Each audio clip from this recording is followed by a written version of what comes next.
In any city, in any country, go to any office building you can get yourself to.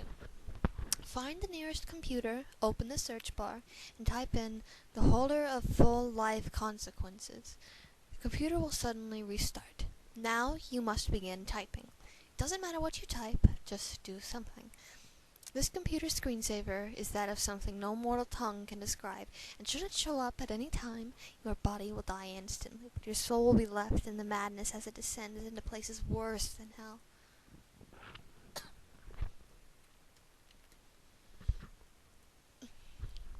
After some amount of time, after you may or may not have noticed that you are in a lab coat of sorts, you will get an email from someone calling themselves your brother.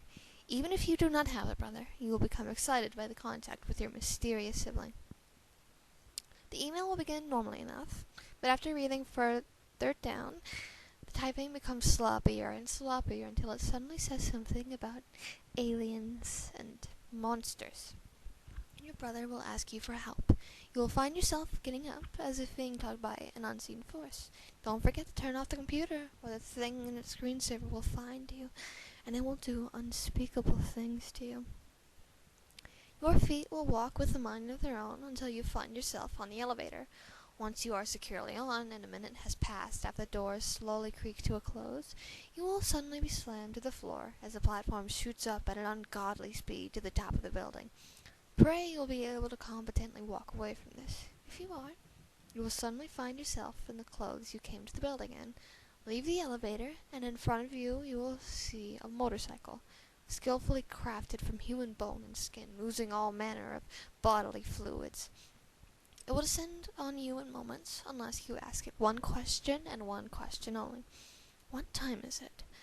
The motorcycle will respond in a voice sounding not unlike raw gums and teeth mashing together. It is time for you to live up to your family name and face full life consequences.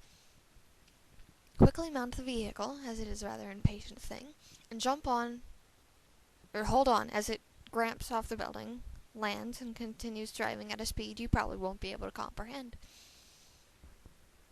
You will be taken through a relatively normal-looking set of roads and highways, although you may notice that there are no other vehicles on them. Instead, there are horribly disfigured things that look as though they might have been human once, each one worse than the last. Try your best to make sure that none of them are able to reach you at all, as you are completely unarmed. With time, the motorcycle will slow down to some degree, and you will be able to see beautiful countrysides, but do not let the serenity of this place cause you to forget what you must do. If you do, it will burst into flames, and you will hear every single living thing inside scream as they are burned. The fire will take its time in consuming you especially. Assuming you are able to keep your wits about you, regardless of what time you left, you will notice that it is about sunset, and that countless birds are flying overhead, going to their roosts for the night. Somehow, something about this time will feel right, and something possesses you to say, "It is a good day to do what has to be done by me, and help my brother to defeat the enemies." You will feel a sense of agreement radiating from the hellish vehicle. Without warning, said motorcycle will suddenly thrust forward and come to an even more sudden halt. Do your best to keep your grip. A police car from your hometown will appear, sirens blaring, and a familiar voice shouting for you to pull over. Please. The bike will comply for no apparent reason. Wait patiently and remain silent here. You will hear the car door opening, gentle footsteps against the pavement, and your dearest loved one will be standing next to you. Something is grim about their expression, and you can tell you have done wrong. Clearly, they want to give you a ticket. They must give you a ticket. Do not be fooled, though. Quickly and concisely, you must shout at them, "I can't give you my license, officer!" Their face will screw up into one of confusion as they ask, "Why not?"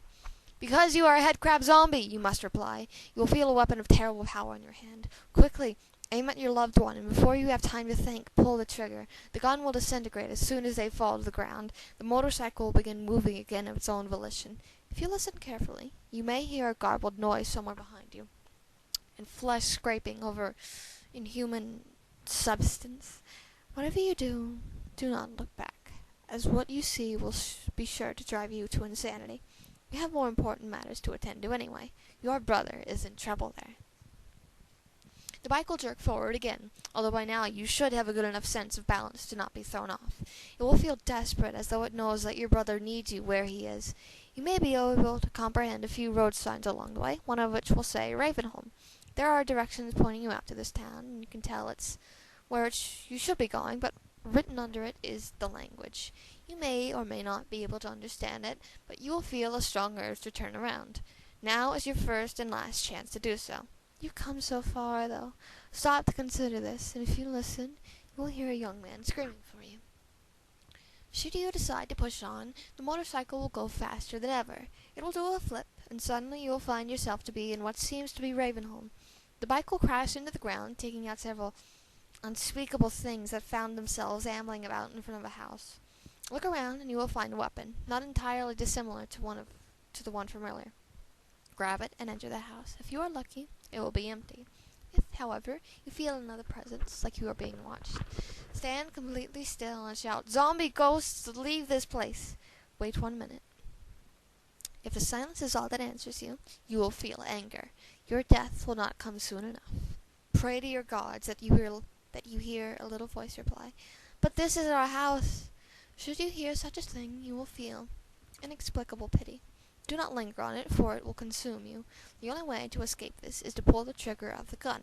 It doesn't matter where you shoot, and it doesn't matter what kind of ammunition this weapon should logically have, especially considering that you are in a world beyond human logics and reasonings, but the house will blow up. You will find yourself unscathed back outside, and you will feel peace. Another scream from a young man will shatter this, however. Walk, not run, as quickly as you can to where you think the source of the screaming is. Running is a grievous mistake, and correctly guessing where the source of the screams is a lamentable mistake. If you are lucky, you will find yourself in a place that looks completely different from the entire countryside you have been through. No birds sing here. In fact, the only noise you can hear is screaming, sometimes from the young man, and sometimes from things far, far in the distance, or, if you are unlucky, very, very close by. And dirt is visibly bloodied.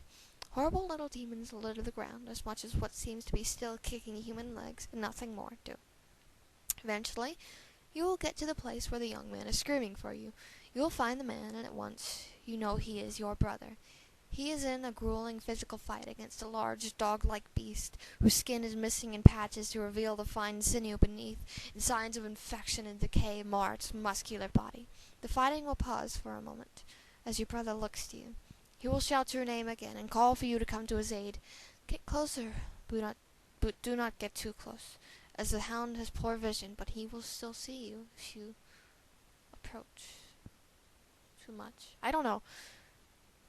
Were it to see you, it would know you and your brother have fought dishonorably, and it will take every sadistic pleasure in tearing your still conscious bodies apart for eternities to come.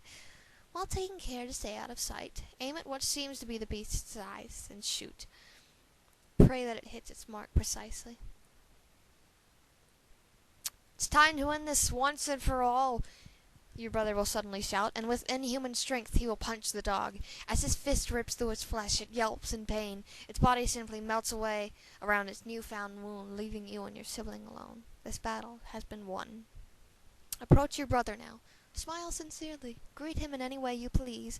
Eventually, he will say, "Thanks, I could help, bro." He will grin mischievously at you and reply, "You should come here earlier next time." You will be possessed by the urge to laugh. Do so. Laugh heartily, and he will laugh with you. This will be the greatest joy you ever felt. Revel in it. Enjoy it as long as you can. After what seems like years of happiness in knowing your long-lost sibling, you will suddenly stop. Look up to the sky. You will hear yourself shout, "Look out, bro!" as your arm throws itself forward, and your hand points a finger at something terrible that you may or may not see. "No," your brother will shout, his gaze following your finger. "Please run out of here as fast as you can." You will want to stay, but he will grab you and throw you with godlike strength. You will land safely, of course. An unseen force will take over your body again, and you will walk away. If you manage to cast a glance back, you will see your brother flattened against the pavement. You will feel an unspeakable rage coursing through you. Quickly shout, "I'll get you back, evil boss," lest you share the same fate. You will black out.